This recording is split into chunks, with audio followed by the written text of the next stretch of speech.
రాకాలోకంకి స్వాగతం. ఈ కంటెంట్ మీకు నచ్చినట్టయితే లైక్ చేయండి, మీ బంధుమిత్రులకు షేర్ చేయండి.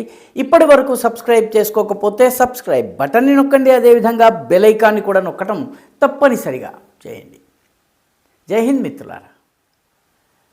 జమ్మూ కాశ్మీర్లో జమ్మూకి కాశ్మీర్కి మధ్య ఉండేటటువంటి కిష్త్వార్ జిల్లాలో ఉన్నటువంటి ఒక చిన్న గ్రామంలో భారీ ఎన్కౌంటర్ జరిగింది. భారీ ఎన్కౌంటర్ అంటే ఫిబ్రవరి 2వ తారీఖున ప్రారంభమై ఫిబ్రవరి 5వ తారీఖు మధ్యాహ్నం వరకు జరిగింది. ఈ ఎన్కౌంటర్లో 3 ఉగ్రవాదులు చనిపోయారు. 3 కూడా పాకిస్తాన్ మూలానికి చెందిన వాళ్ళు. వీళ్లలో చనిపోయినటువంటి ఒక ఉగ్రవాది పేరు ఆదిల్.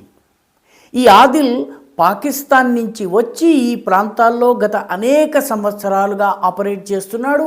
డోడాలో, కిష్త్వార్లో, అదేవిధంగా అనేక ప్రాంతాల్లో ఉగ్రవాద కార్యకలాపాలకి పాల్పడుతున్నాడు. జైషే ముహమ్మద్ కమాండర్గా పనిచేస్తున్నాడు. మొత్తానికి ఆదిల్ని పైకి పంపించడం జరిగింది. అయితే ఇక్కడ ఆదిల్ ఎన్కౌంటర్ కథ కాదు.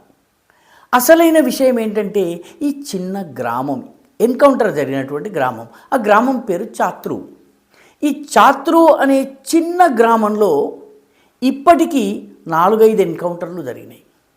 ఆపరేషన్ త్రాషి అని ఒక ప్రత్యేకమైనటువంటి మిలిటరీ ఆపరేషన్ని ఆ గ్రామము దాని చుట్టుపక్కల ఉండేటటువంటి 2-3 అటవీ ప్రాంతాలలో ప్రత్యేకంగా భారతదేశపు రాష్ట్రీయ రైఫిల్స్, మన భద్రతా దళాలు ఆపరేషన్ని నిర్వహించాయి. జనవరి 17న ఒక పెద్ద ఎన్కౌంటర్ జరిగింది. ఇదే చాత్రు ప్రాంతంలో, దానికి దగ్గరగా ఉన్నటువంటి జిల్లా కేంద్రమైనటువంటి కిష్త్వార్ ప్రాంతంలో జరిగింది. 7 భద్రతా సిబ్బంది గాయపడ్డారు. హెలికాప్టర్ని తెప్పించి వాళ్ళని ఆసుపత్రులకు తరలించాల్సి వచ్చింది. జనవరి 19 అంటే గత నెల 19వ తారీఖున ఇక్కడ ఈ అటవీ ప్రాంతంలో, చాత్రు చుట్టుపక్కల ఉన్న అటవీ ప్రాంతంలో ఒక గుహలో ఉగ్రవాదులు దాచుకున్నటువంటి గ్యాస్ స్టవ్ సిలిండర్లు, అదేవిధంగా ఎల్పిజి సిలిండర్లు, తర్వాత కట్టెల పొయ్యి, రకరకాల ఆహార పదార్థాలు, ఇవన్నీ కూడాను భారతదేశంలో తయారైనటువంటి వస్తువులు అక్కడ దొరికాయి. పాకిస్తాన్ నుంచి వాళ్ళు తెచ్చుకోలేదు, స్థానికంగానే ఎవరో సహకరించారు. గత సంవత్సరం ఏప్రిల్లో కూడా చాత్రులో పెద్ద ఎన్కౌంటర్ జరిగింది. ఎన్కౌంటర్లో 3 ఉగ్రవాదులు చనిపోయారు. ఈ చాత్రు అనేటటువంటి చిన్న గ్రామము ఉగ్రవాదులకు ఎందుకంత ఇష్టం? నిజానికి ఇది కిష్త్వార్ జిల్లాలోకి వస్తుంది. కిష్త్వార్ జిల్లాని చినాబ్ వ్యాలీ ఏరియా అంటారు. డోడా, కిష్త్వార్, భదర్వా, ఈ 3 జిల్లాలు కలిపి చినాబ్ వ్యాలీ అంటారు. వాస్తవానికి చినాబ్ వ్యాలీ అనడం సరైంది కాదు, అది జమ్మూలో అంతర్భాగం. జమ్మూలో అంతర్భాగం, కానీ ఈ మధ్యకాలంలో దాన్ని చినాబ్ వ్యాలీ అంటారు. ఈ డోడా, ఉధంపూర్, కిష్త్వార్, అదేవిధంగా భదర్వా, ఈ 4 ప్రాంతాల్లో కిష్త్వార్ చాలా కీలకమైంది. ఎందుకంటే ఈ కిష్త్వార్ జిల్లా నుంచి మనం గనక ఉత్తరానికి వెళ్ళినట్లయితే గాందర్బల్ జిల్లా వస్తుంది. పశ్చిమానికి వెళ్తే కశ్మీర్లో ఉన్నటువంటి అనంతనాగ్ జిల్లా, ఉగ్రవాదం బాగా పెచ్చుమీరుతున్నటువంటి అనంతనాగ్కి వెళ్తాము. అదేవిధంగా తూర్పు వైపు వెళ్ళినట్టయితే ఒక పెద్ద అభయారణ్యం వస్తుంది. ఆ అభయారణ్యం నుంచి డైరెక్ట్గా లద్దాఖ్లోకి మనము ప్రవేశించవచ్చు. అక్కడ పట్టుకోవడం మరింత కష్టము. దక్షిణానికి వచ్చినట్టయితే మనకి డోడా జిల్లా వస్తుంది. డోడా జిల్లా నుంచి రజౌరి, పూంచ్, ఈ రెండింటినీ ఈ జిల్లాలకు చేరుకున్నామంటే పాక్ ఆక్రమిత కాశ్మీర్లోకి పారిపోవడానికి వీలుంటుంది. కాబట్టి ఈ కిష్త్వార్ అత్యంత కీలకమైనటువంటి జిల్లా. ఈ జిల్లాలో అత్యంత కీలకమైన గ్రామము మనం ఇందాకటి నుంచి చెప్పుకుంటున్నటువంటి చాత్రు. చాత్రు ప్రత్యేకత ఏంటి?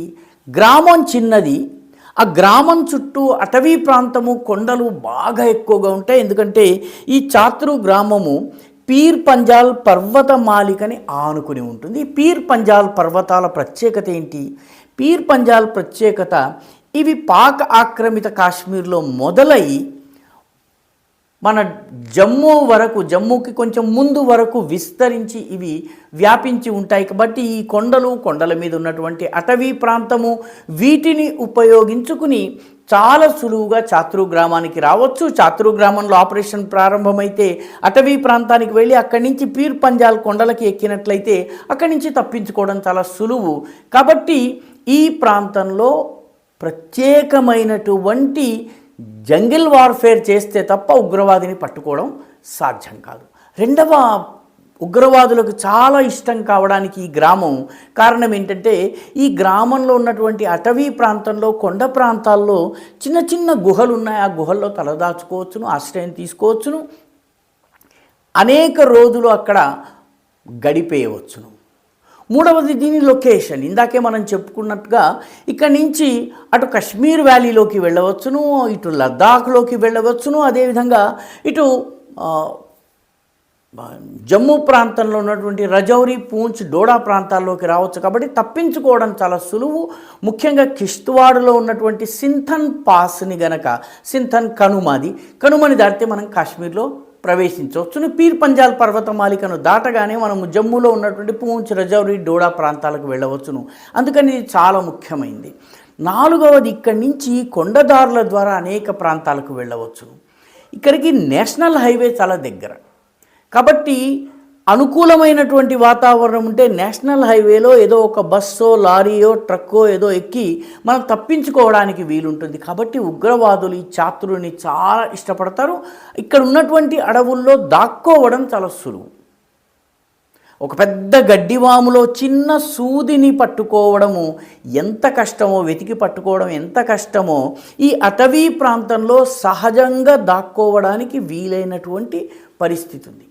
అంతేకాకుండా ఈ చాత్రు గ్రామం చుట్టుపక్కలంతా కూడాను ఉగ్రవాదులకు మద్దతు ఇచ్చేటటువంటి ఓవర్ గ్రౌండ్ వర్కర్స్ ఉన్నారు. టీచర్లుగా, గవర్నమెంట్ ఆఫీసర్లుగా, ఫారెస్ట్ డిపార్ట్మెంట్ ఆఫీసర్లుగా, పోస్ట్ మ్యానులుగా, చిన్న వ్యాపారులుగా, డ్రై ఫ్రూట్స్ అమ్ముకునే వాళ్ళలాగా ఉన్నటువంటి వాళ్ళు, మసీదుల్లో మౌలవీలుగా ఉన్నటువంటి వాళ్ళు, లేకపోతే మద్రసాలో టీచర్లుగా ఉన్నటువంటి వాళ్ళు, వీళ్ళందరూ కూడాను పైకి మామూలు ఉద్యోగాలు చేసుకుంటూ లోపల ఉగ్రవాదానికి మద్దతిచ్చి అవసరమైనటువంటి లాజిస్టిక్ సపోర్ట్ ఇవ్వడము, వాళ్ళకి కావలసిన సాధనాలు సమకూర్చటము, వాళ్ళకి కావలసినటువంటి డబ్బుని సమకూర్చటము, లేకపోతే తమ వాహనాల్లో వాళ్ళని ఒక చోట నుంచి ఇంకొక చోటకి తీసుకెళ్లడము, మోటార్ సైకిళ్ళలో నుంచి మొదలుపెట్టి ఆటో రిక్షాలు, కార్లు, ట్రక్కుల దాకా అన్నిటినీ ఉగ్రవాదులకు అందుబాటులోకి తీసుకొచ్చేటటువంటి ఓవర్ గ్రౌండ్ వర్కర్స్ ఉన్నారు. వీటన్నిటి కారణాల వల్ల చాత్రుని ఎన్నుకున్నారు. అందుకే చాత్రులో ఈ చిన్న గ్రామము ఇది 4వ ఎన్కౌంటర్. గత ఏడాది లోపల ఇది 4వ ఎన్కౌంటర్. కాబట్టి పరిస్థితి ఎంత, జమ్మూ కాశ్మీర్లో పరిస్థితి ఎలా ఉంటుందో ఊహించుకోవచ్చును. ముఖ్యంగా రాంబన్, డోడా, కిష్త్వాడ్, రజౌరి, పూంచ్, రియాసీ, కఠువా, అదేవిధంగా ఈ డోడా, ఉధంపూర్ ఇవన్నీ కూడాను ఉగ్రవాద కార్యకలాపాలకి చాలా అనుకూలమైనటువంటివి. ప్రభుత్వం కానీ భద్రతా దళాల ఫోకస్ అంతా కూడాను అయితే ఇంటర్నేషనల్ బార్డర్ మీద ఉంటుంది, లేకపోతే లైన్ ఆఫ్ కంట్రోల్ మీద ఉంటుంది, లేకపోతే కశ్మీర్ లోయ, సోపోర్, కుల్గాం, శ్రీనగర్ వీటి మీద ఉంటుంది. కానీ డోడా, కిష్త్వాడ్, భదర్వా ఇవి ట్రాన్సిట్ రూట్లలో ఉన్న కారణంగా ఇక్కడ ఈ మధ్య మాత్రమే ప్రభుత్వము దృష్టి పెట్టడం మొదలుపెట్టింది. గత 4-5 సంవత్సరాలుగా మాత్రమే దృష్టి పెట్టి వీళ్లను ఏరివేసే పని చేపట్టింది. అందులో భాగంగానే తాజాగా ఫిబ్రవరి 5, 2026న కరడుగట్టిన ఉగ్రవాది ఆదిల్ని మరొక 2 హతమార్చడం జరిగింది. కానీ ఈ చిన్న గ్రామము చాత్రు అనే ఒక్క గ్రామంలో ఇంత అనుకూల పరిస్థితి ఉందంటే జమ్మూ కాశ్మీర్లో ఉగ్రవాదులు దాక్కోవడానికి, కార్యకలాపాలు నిర్వహించి పారిపోవడానికి ఎంత సానుకూలత ఉంది అన్నది మనం అర్థం చేసుకోవాలి. చాలా సందర్భంలో ఏం చేస్తున్నాయి, మిలిటరీ ఏం చేస్తుంది, రాష్ట్రీయ రైఫిల్స్ ఏం చేస్తున్నారు, పోలీస్ ఏం చేస్తున్నారని అడిగే వాళ్ళు ఇక్కడి జాగ్రఫీని తెలుసుకోవడం కూడా చాలా అవసరము. ఆర్టికల్ 370 వెళ్ళిపోయినప్పటికీ ఇప్పటికీ ముఖ్యంగా కశ్మీర్లో Rajouri, పూంచ్లో, Doda, కిష్త్వాడ్, భదర్వాలో దాగున్నటువంటి over ground workers యొక్క నెట్వర్క్ ఏదైతే ఉందో అది ఇప్పటికీ యాక్టివ్గా ఉన్న కారణంగా ఉగ్రవాదము ఈ ప్రాంతాల్లో ఇంకొంతకాలం కొనసాగేటటువంటి అవకాశం ఉంది. ఈ ఏరియాను కూడా భద్రతా దళాలు తమ రెడార్లో పెట్టుకుని ఏరివేత కార్యక్రమాన్ని చేపట్టాయి. కానీ ఇది ఒక్క గ్రామం కథ, చాత్రు అనేటటువంటి గ్రామం కథ. ఇలాంటి గ్రామాలు జమ్మూ కాశ్మీర్లో ఎన్ని ఉన్నాయో. ఈ వీడియో మీకు నచ్చినట్టయితే లైక్ చేయండి, షేర్ చేయండి, ఈ ఛానల్కు సబ్స్క్రైబ్ చేయండి, మీ అభిప్రాయాన్ని కమెంట్ల రూపంలో తప్పనిసరిగా పంపించండి.